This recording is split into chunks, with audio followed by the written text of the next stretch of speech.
Toutes et à tous, bienvenue sur ce nouvel épisode du Mur du Son, le podcast 100% musique. Pour ce nouvel épisode, je vais vous parler du concert de David Hallyday au Dôme de Paris au 13 novembre dernier. J'ai toujours aimé David Hallyday, depuis tout petit d'ailleurs. Ma mère écoutait le titre High lors de sa sortie. Et puis évidemment, j'ai adoré le titre Tu ne m'as pas laissé le temps et tout l'album Un paradis, un enfer. J'ai suivi David tout au long de sa carrière et de ses albums. J'aime l'artiste et j'aime la simplicité du bonhomme. Même si évidemment il ne peut pas être considéré comme un être humain normal vu le contexte dans lequel il a grandi. Mais on peut dire qu'il s'en est bien sorti et son autobiographie parue il y a quelques mois le prouve bien. D'ailleurs je vous invite à écouter ma chronique sur ce livre. Bref, mercredi je suis allé voir David Hallyday pour la première fois sur scène. Évidemment, cette tournée Requiem pour un fou est particulière dans la carrière de David. Et je m'en rends compte en voyant la file d'attente. La moyenne d'âge est assez élevée et on peut repérer de nombreux fans de Johnny qui sont venus lui rendre hommage. Je connais bien la musique de David et je me dis que le son rock, très guitare et batterie, va en décoiffer plus d'un. Enfin, pour ceux à qui il reste encore des cheveux. D'ailleurs, à ce moment-là, je suis assez déçu pour lui de ne pas avoir le public qu'il devrait avoir. J'y reviendrai un peu plus tard dans cet épisode. On retrouve vraiment beaucoup de fans de l'idole des jeunes. On retrouve Johnny sur des t-shirts, sur des blousons, sur des tatouages ou même dans les boucs de certains hommes. Évidemment, en rendant hommage à sa carrière et à celle de son paternel, David savait que les fans de Johnny seraient aussi au rendez-vous. L'album Requiem pour un fou est un joli succès et la tournée aussi. Le Dôme de Paris étant quasiment complet sur les deux soirées. Sur le premier soir à Paris, sa maman Sylvie Vartan, sa sœur Laura Smet et la chanteuse Santa l'ont rejoint sur scène pour partager des duos. Je vais tuer tout suspense tout de suite, aucun guest pour la soirée à laquelle j'ai assisté. C'est pas grave, je suis venu voir David et je n'ai pas été déçu. Le spectacle commence par une vidéo avec un gros plan sur David portant un casque. N'oublions pas que la course automobile est l'autre passion de l'artiste. On y voit des images de sa carrière, de celle de ses parents et des messages audio de Johnny et Sylvie, dont une phrase qui me donne encore des frissons plus de 30 ans après. Celle de David disant au public du Parc des Princes en 93 « Vous êtes venu applaudir le meilleur » et Johnny répondant « Avec le meilleur des fils ». Tout ça après leur duo sur Mirador. Bref, David entre enfin sur scène avec deux titres, Éternel et J'ai quelque chose à vous dire. L'ambiance est bien posée et la surprise, David lance l'envie. Oui, je suis surpris car je m'attendais plutôt ce titre vers la fin comme l'a souvent fait son père. Le titre a cette qualité de chauffer le public, même si je reste un peu sur ma faim avec cette version dans laquelle le solo de guitare est beaucoup moins puissant que l'original. S'ensuivent alors Derrière l'amour et Quelque chose de Tennessee avec des vidéos sur un écran géant qui subliment la musique, la voix et l'interprétation de David. Il est en forme et ça se voit. Il prend énormément de plaisir sur scène. Quelle performance! Le public chante avec David à l'unisson. L'artiste enchaîne ensuite avec Un paradis, un enfer, chanson qui traite de l'écologie et de la terre que nous laisserons à nos enfants. Un titre tellement actuel alors qu'il est sorti il y a plus de 25 ans. Rien ne change. Au milieu de la chanson, David prend les baguettes et rejoint sa batterie pour un solo. Je suis un grand fan de batterie et je suis heureux avec ce moment.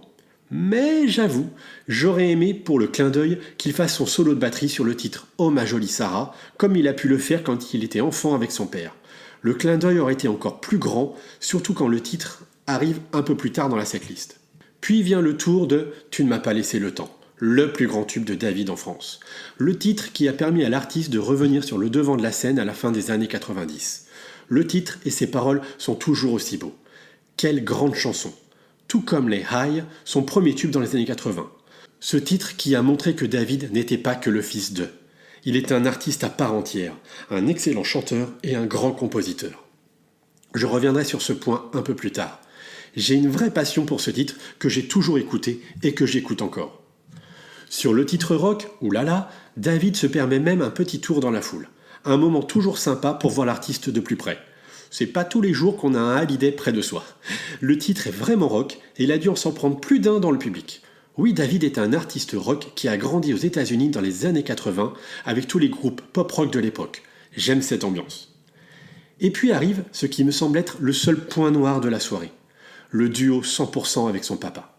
L'idée est magnifique. Reprendre ces titres cultes et mythiques est tellement important pour eux. L'idée de la mise en scène est encore plus belle.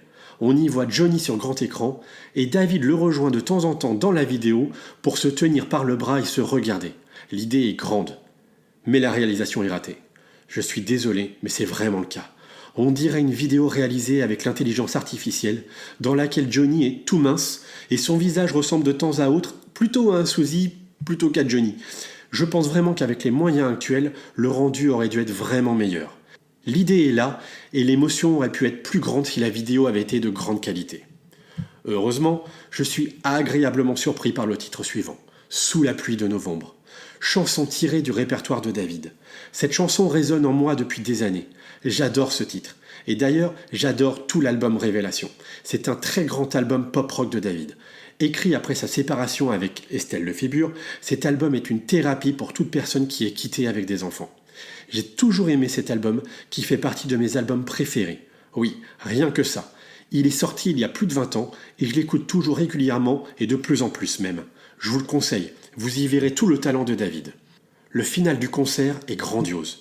David enchaîne les tubes de son père, mais aussi Ma dernière lettre qui lui est dédiée. La fin du titre sur Requiem pour un fou, avec les lumières rouges braquées sur un David à genoux, est super. Bravo à la mise en scène et au jeu de lumière tout au long du show. On ne s'ennuie jamais. Pour le rappel, David a choisi de conclure de la plus belle des manières. Tout d'abord avec Je te promets, où il s'accompagne seul au piano. Enfin, quand je dis seul, c'est surtout pour accompagner lui-même et le public. Tout le monde chante ensemble sur cette très grande chanson. Un autre grand moment fort de cette soirée. Pour le dernier titre, David a choisi Vivre pour le meilleur, une des chansons qu'il a composées pour son père sur l'album 100%. C'est grandiose. Après 2 heures de concert, David est encore au rendez-vous vocalement. Il faut pouvoir la chanter celle-là, et c'est juste parfait. D'ailleurs, je vous conseille de réécouter ce titre. Je l'ai toujours aimé, mais plus je l'écoute et plus je trouve puissant. Les paroles, la batterie, les chœurs, c'est une très très grande chanson. Vraiment, elle est dans le cercle fermé des très grands titres de Johnny. Voilà, j'ai passé une excellente soirée. En sortant, j'avais le sourire. David a été à la hauteur de ses chansons. En avais-je un doute ? Non. J'ai toujours aimé l'artiste. Et je me dis que David Hallyday n'a pas la carrière qu'il mérite. Il devrait être considéré comme un des artistes incontournables de sa génération. Vocalement, il assure. Sur scène, il s'éclate et embarque le public. Et puis, quel grand compositeur. Franchement, je vous invite à découvrir sa discographie si vous ne la connaissez pas. Ce n'est pas que de la variété française. Il y a du bon rock américain, de la pop britannique oscillant entre U2 et Coldplay. C'est vraiment un artiste de qualité. Pour moi, l'album Révélation est un grand album. La chanson Tu ne m'as pas laissé le temps, un classique. Et il est à la hauteur des titres de son père. Et n'oublions pas qu'il a composé l'album 100%, un des plus grands succès de Johnny. Il ne faut pas les comparer. Oui, mais t'as vu, sa voix est pas aussi puissante que son père et blablabla, blablabla. Ne les comparons pas, vraiment. Et d'ailleurs, je pense que si David n'était pas le fils d'eux, s'il ne portait pas le nom Hallyday, il serait considéré comme un des plus grands compositeurs de la chanson française de la scène pop-rock. Oui, ces derniers albums n'ont pas trop fonctionné commercialement, et il est vrai que reprendre les chansons de son père lui permettent de revenir sur le devant de la scène, d'être invité partout. Et il a bien raison de l'avoir fait. N'est-il pas le mieux placé pour rendre un hommage à Johnny Hallyday ? S'il ne l'avait pas fait, je peux vous assurer que d'autres artistes l'auraient fait. Ici, un Hallyday rend hommage à un Hallyday. Un fils rend hommage à son papa. L'histoire ne peut pas être plus belle. Bravo David pour cet hommage. Et j'espère vite entendre un nouvel album original, car David n'est jamais aussi bon qu'avec ses propres compositions. Merci à toutes et à tous pour votre soutien. Je vous dis à bientôt pour un nouvel épisode du Mur du Son, le podcast 100% musique. Ciao, ciao!